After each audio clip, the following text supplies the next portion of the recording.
Welcome to स्नेहास teaching. तो कैसे हैं आप सब? आई होप आप सब बहुत अच्छे हैं और अपना बहुत बहुत ध्यान रख रहे हैं। तो आज की जो हमारी टॉपिक है वो है केवीएस और एनवीएस। अगर इन दोनों में से किसी एक में आपकी जॉब लगती है, या तो केंद्रीय विद्यालय संगठन में या तो नवोदय विद्यालय संगठन में, इन दोनों में क्या फ़र्क है, जो बेसिक डिफरेंस है वो क्या है? तो बहुत से मुझे क्वेश्चंस आ रहे थे कि मैम केवीएस में ज्वाइन करना सही रहेगा या एनवीएस में ज्वाइन करना सही रहेगा, कौन सा ज़्यादा बेटर है? तो मैं आपको उस पर कुछ बेसिक हाइलाइट्स में कवर करने वाली हूँ इस वीडियो में। अगर आप भी जानना चाहते हैं कि केवीएस और एनवीएस में क्या फ़र्क है तो stay tuned in this video. तो सबसे पहला जो फ़र्क आता है केवीएस और एनवीएस में वो है कि एनवीएस की जो पोस्टिंग होती है वो रूरल एरियाज़ में होती है। यानी कि बेसिकली एनवीएस जो होता है वो ग्रामीण क्षेत्रों में जो पोस्टिंग होती है वो ग्रामीण क्षेत्रों में होती है ज़्यादातर के। और केंद्रीय विद्यालय की जो पोस्टिंग होती है वो अर्बन क्षेत्रों में होती है, यानी कि जो शहरी इलाके हैं ज़्यादातर पोस्टिंग अर्बन क्षेत्रों में जो है केंद्रीय विद्यालय की देखी जाती है। यानी कि अगर आपकी नौकरी नवोदय विद्यालय समिति में लगती है, ठीक है, तो आपकी जो नौकरी है वो ज़्यादातर आपको माइंड प्रिपेयर्ड रखना पड़ेगा, गांव के इलाके में आपकी पोस्टिंग होगी। और अगर आपकी नौकरी केवीएस में लगती है तो आपकी जो पोस्टिंग है वो शहरी इलाके में होगी। तो ये जो सबसे बड़ा डिफरेंस है वो यही देखा जाता है।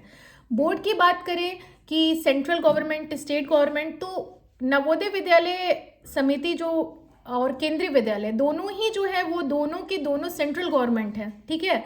यानी कि जो आपका पे स्केल होगा, आपके जो भी सेंट्रल गवर्नमेंट के रूल्स जो है वो उस पर एप्लीकेबल होंगे। नवोदय विद्यालय और केंद्रीय विद्यालय दोनों में ही सेंट्रल गवर्नमेंट के जो रूल्स हैं वो एप्लीकेबल होंगे।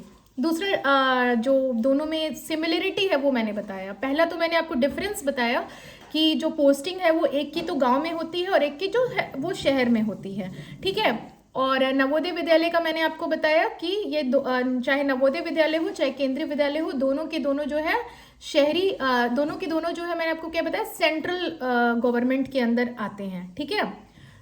अब जो थर्ड पॉइंट वो मैं आपको कवर करने वाली हूँ वो है कि जो नवोदय विद्यालय में जब आपकी पोस्टिंग होती है तो आपको स्कूल कैंपस के अंदर ही ऑलमोस्ट रहना पड़ता है। बच्चे कब सो रहे हैं, कब उठ रहे हैं, ऑलमोस्ट आप टीचर नहीं हो बल्कि आपको 24 घंटे बच्चों की निगरानी में आपको रहना पड़ता है, आपको वहाँ पे रहना पड़ता है। वो पीआरटी के लिए नहीं होता है नवोदय विद्यालय, वो 6 क्लास से स्टार्ट होता है, तो बेसिकली बड़े बच्चों के लिए है वो। और आपको कैंपस में ही रहना पड़ता है, यानी कि कैंपस के अंदर ही आप लोगों का वो पूरा सेटअप रहता है। नवोदय विद्यालय में जो कैंटीन होती है वहाँ पे खाने पीने का हर चीज़ का की सुविधा रहती है। और बेसिकली आपको एक तरह से आपकी पूरी लाइफ वहाँ पे डेडिकेटेड आपको वहाँ पे रहना पड़ता है।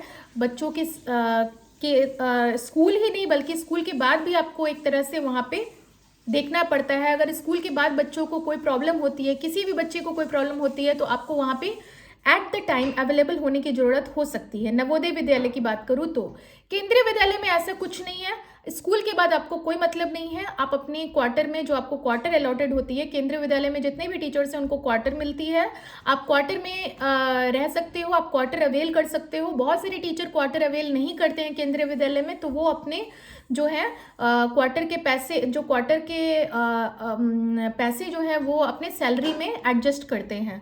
तो इस तरीके का कुछ होता है केंद्रीय विद्यालय में। और नवोदय विद्यालय में आपको टोटल ओवरऑल कैंपस में ही आपको रहना पड़ता है। अगर आप शहरी इलाकों से बहुत ज़्यादा प्रेम रखते हो, बहुत ज़्यादा आपका लगाव शहरी इलाकों से है, मॉल घूमना, सिनेमाज जाना, तो आप केंद्रीय विद्यालय प्रेफर कीजिए। अगर आप गांव में रहने से ओके हो, अगर आपका मकसद बच्चों के लिए डेडिकेटेड लाइफ देना है, पैसे कमाना है, और एक थोड़ा सा आपको कॉन्सोलिडेटेड लाइफ से कोई दिक्कत नहीं है, तो आप नवोदय विद्यालय में जा सकते हो। बात अगर सैलरी की करें तो केवीएस एंड एनवीएस दोनों की सैलरी में बहुत खास फर्क नहीं है। दोनों के दोनों जो है सेंट्रल गवर्नमेंट के अंदर आते हैं, तो जो सैलरी है वो बहुत ही सेटिस्फैक्ट्री है, ऑलमोस्ट 50,000 प्लस ही जाती है जो भी है।